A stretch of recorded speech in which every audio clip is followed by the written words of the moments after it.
Ar Lietuva parduodama IŠS į MOKETINAI? Tylusis perversmas už demokratijos dekoracijų? Ar kada nors jautėte, kad žemė slysta iš po kojų ne todėl, kad ji dreba, o todėl, kad kažkas ją sistemingai kasa? Šiandien Lietuva primena didžiulę politinę laboratoriją, kurioje atliekamas pavojingas eksperimentas, kiek galima įtempti visuomenės kantrybę, kol ji pati paprašys gelbėtojo, pasiruošusio nušluoti viską, kas buvo kurta 30 mečius. Priešų fabrikas, kai kaimynas tampa taikiniu. Pažiūrėkite į savo ekranus. Kas ten vyksta? Tai nebe politinė diskusija, tai atviras psichologinis karas. Mes matome, kaip nuosekliai ir brutaliai vykdomas visuomenės polarizavimas. Metodas paprastas – surasti jautriausią nervą, jį užgauti ir tada pirštu parodyti į kaltąjį. Šiandien Lietuvoje sėkmingai veikia priešų fabrikas.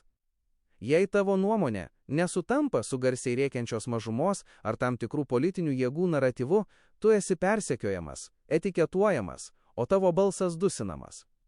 Tai klasikinė perversmo preliudija – demoralizuoti ir suskaldyti tautą tiek, kad ji nebesugebėtų susitarti net dėl pamatinių vertybių.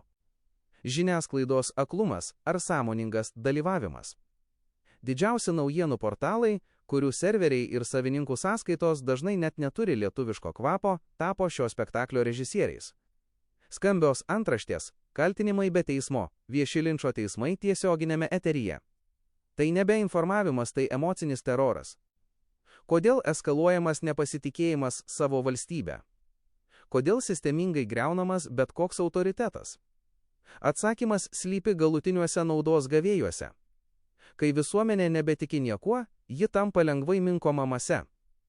Mes matome, kaip skaičiai mitinguose klastojami, kaip dirbtinai pučiami skandalai ten, kur jų nėra, ir nutilimi ten, kur jie akivaizdus. Tai nebe žiniasklaida. Tai įrankis valdžiai perimti. Maidanizacija – Lietuvos scenarijus. Ar jums tai nieko neprimena?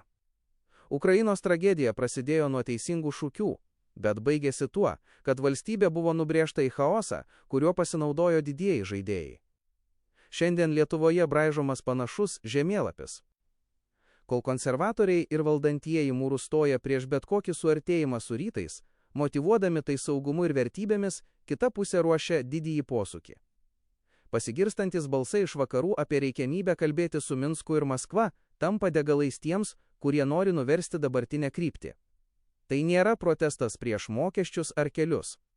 Tai protestas prieš pačią Lietuvos valstybės stuburą. Ekonominis peilis į nugarą. Prognozės niūrios, kainos kyla, o baimė dėl rytojaus stingdo. Idealus metas perversmui. Kai žmogus nebeišgali susimokėti už šildymą, jam neberūpi geopolitika, jam rūpi duona. Būtent šią baimę meistriškai naudojasi tie, kurie siekia valdžios, bet kokią kainą. Dabartinė valdančioji dauguma, kad ir kokia netobula būtų, yra kliūtis tiems, kurie nori Lietuvą vėl paversti tiltu, patogiu, minkštu ir visada nuolankiu. Perversmas vyksta ne ginklais, o per masinę psichozę, įteigiant, kad dabartiniai lyderiai yra vienintelė visų nelaimių priežastis. Ar dar liko vietos tiesai? Mes stovime ties praraja. Jei leisime emocijoms užvaldyti protą, jei patikėsime kiekvienu influenceriu, rėkiančiu apie laisvą žodį tik savo, mes prarasime valstybę. Klausimas tik vienas. Ar mes esame piliečiai, sugebantis atpažinti manipuliaciją? Ar tik marionetės svetimame žaidime, kurio pabaigoje Lietuvos laukia nelaisvė, o nauja, dar sunkesnė grandinė?